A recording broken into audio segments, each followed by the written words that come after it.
Ama, ang Anak, at Espiritu Santo. Amen. Sumainyo ang Panginoon. At sumaiyo rin.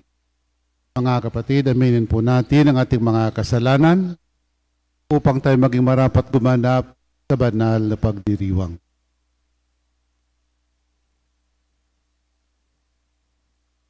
Inaamin ko sa makapangyarihang Diyos At sa inyong mga kapatid, na lubha lubha ako nagkasala sa isip, sa salita, sa gawa, at sa aking pagkukulang.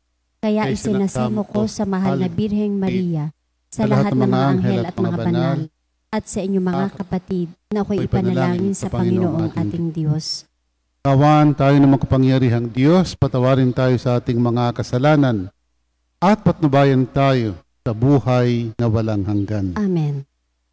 Panginoon, kaawaan mo kami. Panginoon, kaawaan mo kami.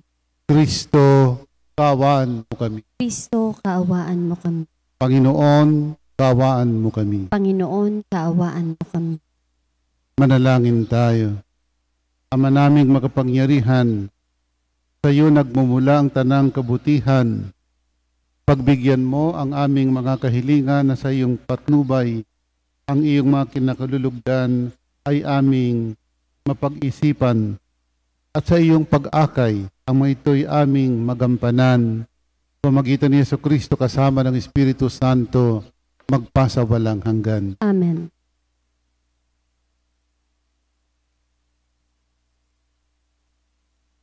Pagbasa mula sa ikalawang sulat ni Apostol San Pablo sa mga taga-Korinto. Mga kapatid, ang aming pagtitiwalang ito sa Diyos ay sa pamamagitan ni Kristo. Kung sa aming sarili lamang ay wala kaming sapat na kakayahang gawin ito. Ang Diyos ang nagkaloob nito sa amin. Niloob niyang kami maging lingkod ng bagong tipan, tipang hindi nababatay sa kautosang natititik, kundi sa Espiritu. Sapagkat ang dulot ng titik ay kamatayan, ngunit ang Espiritu'y nagbibigay buhay. Nang ibigay ang alituntunin ng paglilingkod na nakatitik sa tinapyas na bato, kalakip na nahayag ang kaningningan ng Diyos. Ano ba't hindi matingnan ng mga Israelita ang mukha ni Moises, bagamat ang kaningningang ito'y lumipas? Kung ang paglilingkod na batay sa kautosang nakatitik na nagdala ng kamatayan ay dumating na may kalakip na kaningningan, gaano pa kaya ang paglilingkod ayon sa Espiritu? Kung may kaningningan ang paglilingkod na nagdudulot ng hatol na kamatayan, lalo pang maningning ang paglilingkod na ang dulot ay pagpapawalang sala. Dahil dito, masasabi natin na ang dating ningning ay wala na sapagkat nahalinhan ng lalo pang maningning. Kung may kaningningan ang lumilipas, higit ang kaningningan noong nananatili magpakailanman. Ang salita ng Diyos. Salamat sa Diyos. Salmong tugunan. Diyos na makapangyarihan, ikaw ay tunay na banal. Diyos na makapangyarihan, ikaw ay tunay na banal. Ang poon na ating Diyos ay lubos na papurihan, sa harap ng trono niya'y sambahin ang ngalang banal. Diyos na makapangyarihan, ikaw ay tunay na banal. Si Moises at Aaron, mga saserdote niya, at si Samuel na may lingkod na sa kanya ay sumamba. Nang ang puoy dalanginan, dininig naman sila. Diyos na makapangyarihan, ikaw ay tunay na banal. Ang puon ay nagsalita sa gitna ng mga ulap, sila naman ay nakinig, utos niya ay tinupad. Diyos na makapangyarihan, ikaw ay tunay na banal. O poon na aming Diyos, sinagot mo sila agad, at ikaw ay nakilalang Diyos na mapagpatawad, ngunit pinagdurusa mo kung ang gaway hindi tumpak. Diyos na makapangyarihan, ikaw ay tunay na banal. Ang Diyos nating Panginoon, dapat nating papurihan, sa banal na bundok, niya sambahin ang kanyang ngalan. Siya'y ating Panginoon, siya'y ating Diyos na banal. Diyos na makapangyarihan, ikaw ay tunay na banal.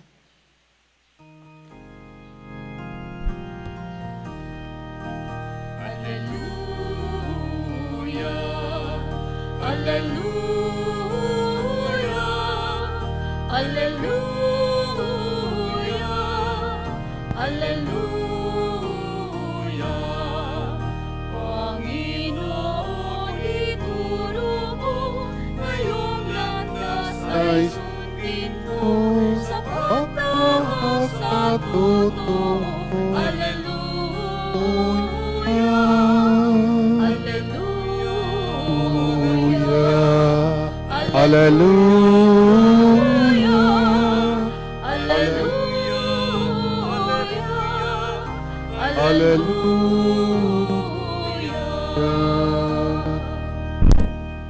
Sumainyo ang Panginoon. At sumaiyo rin. Ang mabuting balita ng Panginoon ayon kay San Mateo. Papuri sa iyo, Panginoon. Noong panahon yun, sinabi ni Jesus sa kanyang mga alagad, "Huwag ninyong akalaing naparito ako upang pawalang bisa ang kautusan at ang mga aral ng mga propeta. Naparito ako hindi upang pawalang bisa, kundi ipaliwanag at ganapin ang mga iyon. Tandaan ninyo ito, magwawakas ang langit at ang lupa, ngunit ang kalit-liitang bahagi ng kautusan ay hindi mawawalan ng bisa, hanggat hindi nagaganap ang lahat. Kaya't sino mang magpawalang halaga, kahit sa kaliit-liitang bahagi nito, at magturo ng gayon sa mga tao, ay bibilang na pinakamababa sa kaharian ng Diyos. Ngunit ang gumaganap ng kautusan at nagtuturo, natuparin iyon, ay bibilang na dakila sa kaharian ng Diyos." Ang mabuting balita ng Panginoon. Pinupuri ka namin, Panginoong Hesukristo. Gandang umaga po. Muli, inuulit ko na yung unang 5 aklat sa Lumang Tipan. Ang tawag po natin doon ay aklat ng mga kautusan. Ito pong tinutukoy ni Jesus. The Book of the Law.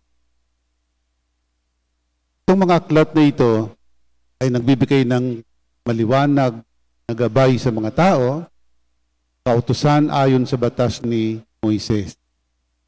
At ito ang basihan ng kasunduan ng Panginoon at ang lahi ni Abraham. Kung tinatawag nating covenant, kasunduan. Ang kasunduan ay sumunod kayo at kayo'y aking aalagaan. To obey the Lord, and the Lord will take care. Yung lahi ni Abraham.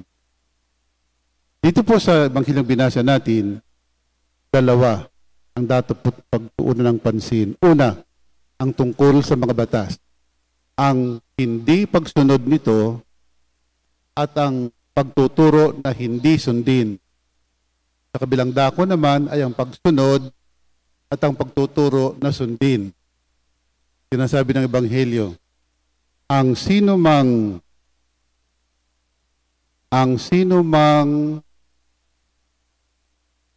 hindi nagpapahalaga at nagtuturo ng gayon, hindi ka na nga nagpapahalaga, hindi mo na nga sinusunod, itinuturo mo pa sa iba na huwag din sumunod.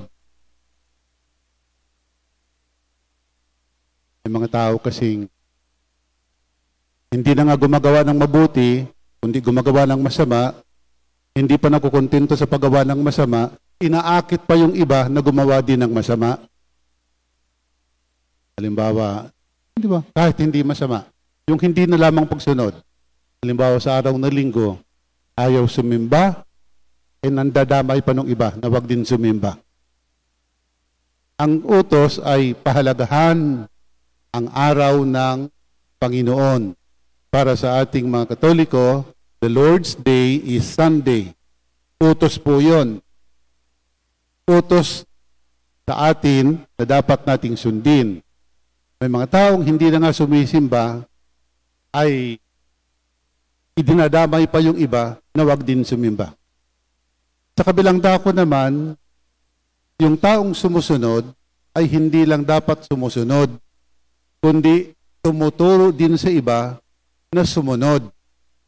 Ibig sabihin, halimbawa, Pag-araw ng linggo, alam mong tungkulin mong sumunod sa utos ng Panginoon na sumimba. Pero hindi lang yon. Hindi lang dapat na ikaw ay sumimba.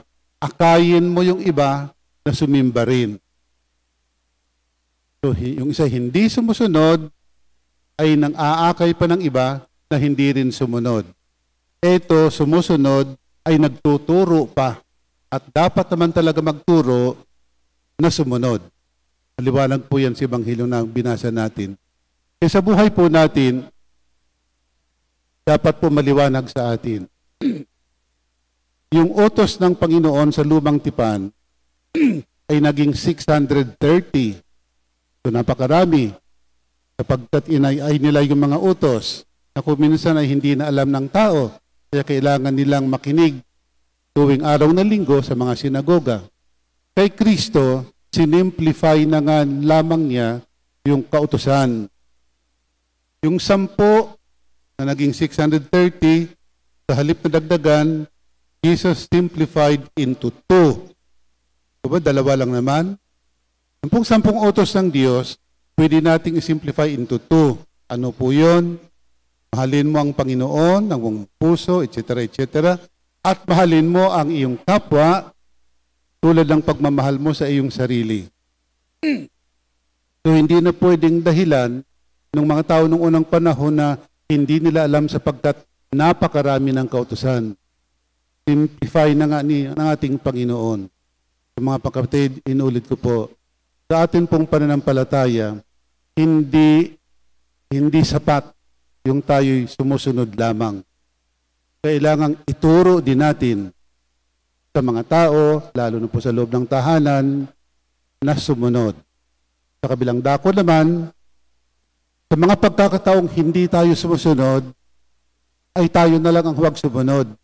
Huwag ka nang mang-akay, huwag ka nang mangdamay ng iba na huwag ding sumunod. Panalangin natin ang isa't isa na sana po noon at magpahanggang ngayon, ang kasunduan ng Panginoon ay yun pa rin, sumunod kayo at kayo'y aking aalagaan. Sa ngalan ng Ama, ng Anak, ng Espiritu Santo. Mga kapatid, ipinapangako ng Diyos ang kaligayahan sa mga sumusunod sa Kanyang mga batas at sa mga naghahangad sa Kanya ng buong puso. Manalangin tayo ngayon ng sama-sama at buong katapatan sa isang pananampalataya. Sa ating itutugon, Panginoon, dinggin mo ang aming panalangin. Panginoon, dinggin mo ang aming panalangin.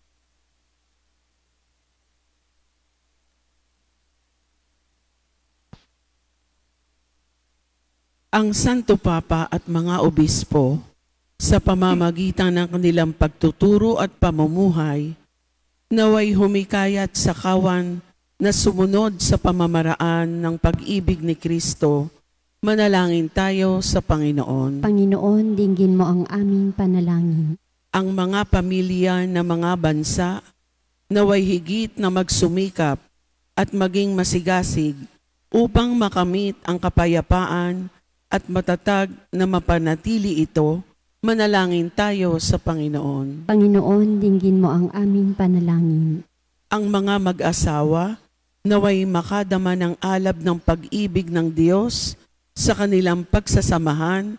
Manalangin tayo sa Panginoon. Panginoon, dinggin mo ang aming panalangin. Ang mga may sakit at mga matatanda, naway lumakas ang kalooban sa pamamagitan ng mga salitang nakaaaliw at may katiyakan mula sa mga kumakalinga sa kanila. Manalangin tayo sa Panginoon. Panginoon, dinggin mo ang aming panalangin. Ang mga tapat na yumao, naway mamasdan ang mga bagay na hindi nakikita ng mga mata at hindi naririnig ng mga tenga. Manalangin tayo sa Panginoon. Panginoon, dinggin mo ang aming panalangin. O makapangyarihan at walang hanggang Ama, naway liwanagan ng iyong batas ng pag-ibig ang aming buhay at pamalagiin mo kaming nasa matuwid na landas patungo sa iyong kaharian. Inihiling namin ito sa pamagitan ni Kristong aming Panginoon. Amen.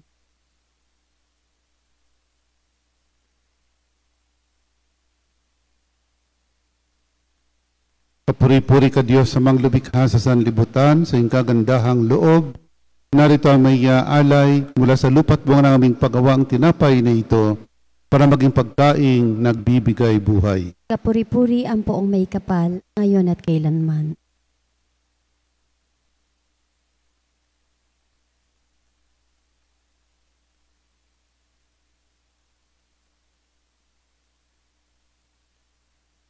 Kapuri-puri ka Diyos sa mga lumikha sa sanlibutan. Sa iyong kagandahang loob, narito ang may alay mula sa katas ng ubas at bunga ng aming paggawa ang alak na ito para maging inuming nagbibigay ng iyong Espiritu. Kapuri-puri ang poong may kapal, ngayon at kailanman.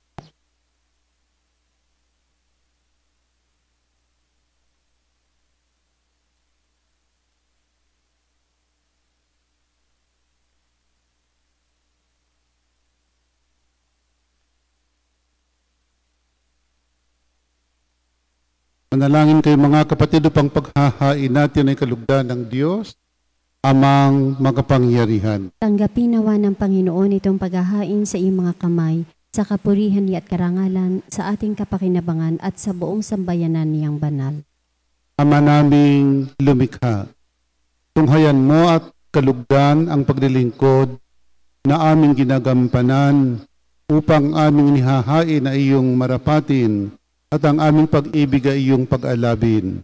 Sa pamagitan ni Jesucristo kasama ng Espiritu Santo, magpasawalang hanggan. Amen. Sumainyo ang Panginoon. At sumaiyo rin. Itaas sa Diyos ang inyong puso at diwa. Itinaas na namin sa Panginoon. Pasalamatan natin ang Panginoong ating Diyos. Marapat na siya ay pasalamatan. Ama naming makapangyarihan, tunay kang marapat ka aming pasalamatan sa pamagitan ni Jesucristo naming Panginoon. Siyang salitang katuwang matkapiling, yung lahat ng umiiral ay iyong likhain. Siya sinugo mo para kami sa gipit palayain, kaya siya kinalingan ng mahal na birhen na naging kiniginang totoo sa kapangyarihan ng Espiritu Santo. Inako niyang sundin ang loob mo at kamti ng sambayan ng banal para sa iyo.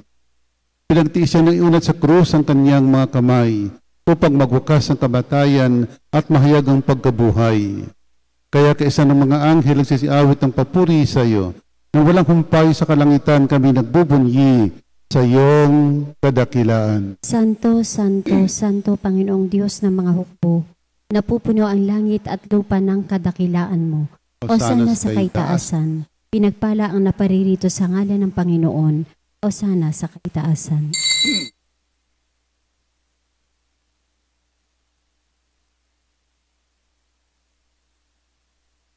Ama naming banal, ikaw ang bukalang tanang kabanalan. Kahit sa pamagitan ng Espiritu gawin mong banal ang mga kaloob na ito upang para sa aming maging katawan at dugo ng aming Panginoong Hesukristo. Bago ito pinagtiis ang kusang loob na maging handog, hinawakan niyang tinapay, pinasalamatan kaniya, pinaghati-hati na yon, niabot sa kanyang malagad at sinabi, tanggapin niyo lahat ito at kanin. Ito ang aking katawan na hahandog para sa inyo.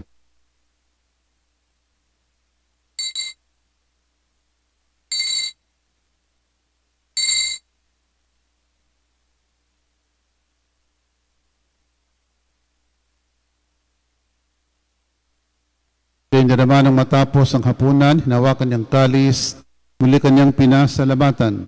Niabot niyang kalis sa kanyang malagad at sinabi, tandaan ninyong lahat ito, tanggapin ninyong lahat ito at inumin.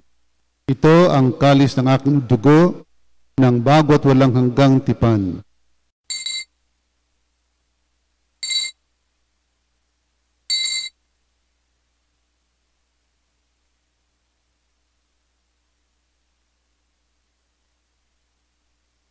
Ipagbunyi natin ang misteryo ng pananampalataya. Si Kristo'y namatay, si Kristo'y nabuhay, si Kristo'y babalik sa wakas ng panahon. Ama, ginagawa namin ngayon ang pag-alala sa pagkamatay at muling pagkabuhay ng iyong anak. Kaya tiniaalay namin sa tinapay, nagbibigay buhay at ang kalis na nagkakaloob ng kaligtasan. Kami nagpapasalamat dahil kami iyong minarapat at tumayo sa harap mo para maglingkod sa iyo. Isinasamo namin kaming magsasalo-salo sa katawan at dugo ni Kristo'y mabuklod sa pagkakaisa sa pamamagitan ng Espiritu Santo. Alalahanin mo rin ang mga kapatid naming nahimlay na may pag-asang sila'y muling mabubuhay, gayon din ang lahat ng mga pumanaw. Kawan mo sila at patuloyin sa iyong kaliwanagan. Kawan pagindapatin kaming lahat na makasalo sa iyong buhay na walang wakas. Kaysa ng mahal Birheng Maria na ina ng Diyos, kaysa ng puwang San Jose ng mga apostol at ng lahat ng mga banal na namuhay dito sa daigdig ng kalugod-lugod sa iyo. Ipagdiwang nawa namin ang pagpupuri sa kararangal mo sa pamagitan ng iyong anak na aming Panginoong Jesucristo. Sa pamamagitan ni Kristo kasama niya at sa Kanya, lahat ng parangal at papuri ay sa iyo, Diyos amang makapangyarihan, kasama ng Espiritu Santo, magpasawalang hanggan. Amen. Amen. Amen.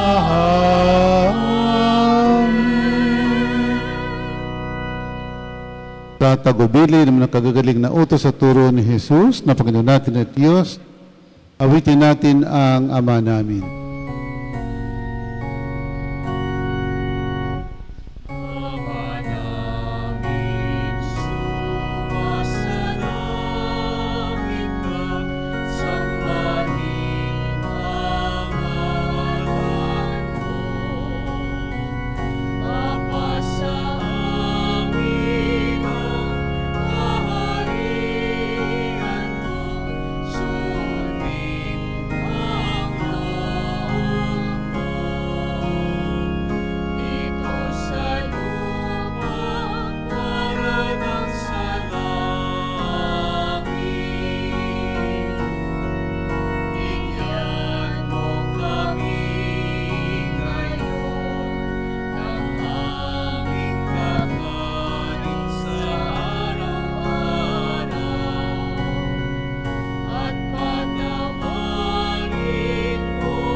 Hinihiling namin kami at Diyos sa lahat ng masama, pagkalooban ng kapayapaan araw-araw, iligtas sa kasalanan, at ilayo sa lahat ng kapahamakan, samantalang aming pananabikan ng dakilang araw ng pagpapahayag ng tagapagligtas naming si Hesu Kristo. Sapagkat iyo ang kaharian at ang kapangyarihan at ang kapurihan magpakailanman. Amen. O Panginoong Hesu Kristo, sinabi mo sa mga apostol, kapayapaan ang iniiwan ko sa inyo. Ang aking kapayapaan binibigay ko sa inyo. Tunghayan mo aming pananampalataya at huwag ang aming mga pagkakasala. Pagkalooban mo kami ng kapayapaan at pagkakaisa ayon sa iyong kalooban, kasama ng Espiritu Santo, magpasawalang hanggan. Amen. Ang kapayapaan ng Panginoon ay laging sumainyo. At sumaiyo rin. Bigayan po tayo ng kapayapaan sa isa't isa. Peace be with you. Kordero ng Diyos na nag-aalis ng mga kasalanan ng sanlibutan, maawa ka sa amin. Kordero ng Diyos na nag-aalis ng mga kasalanan ng sanlibutan, maawa ka sa amin.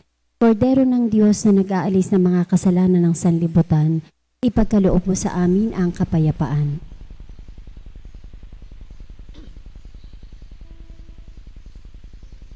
Mga kapatid, narito si Kristo, ang kordero ng Diyos, nag-alis mga kasalanan ng sanlibutan.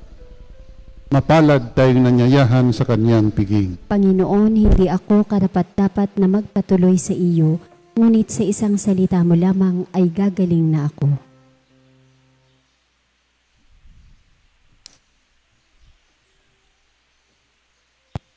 Ang katawan ni Kristo. Amen.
Manalangin tayo. Ama naming mapagmahal, ang pagganap sa iyong pagbibigay kagalingan ay pumawi nawa sa aming mga nagawang pagsuway at magdulot nawa ng iyong mga kinalulugdan. Sa pamagitan ni Jesucristo kasama ng Espiritu Santo, magpasawalang hanggan. Amen. Sumainyo ang Panginoon. At sumaiyo rin. Pagpalain ka ng makapangyarihang Diyos, Ama, Anak at Espiritu Santo. Amen. Tapos na po ang ating pagdiriwang. Humayo kayo mapayapa upang ang Panginoon ay mahalin at paglingkuran. Salamat sa Diyos.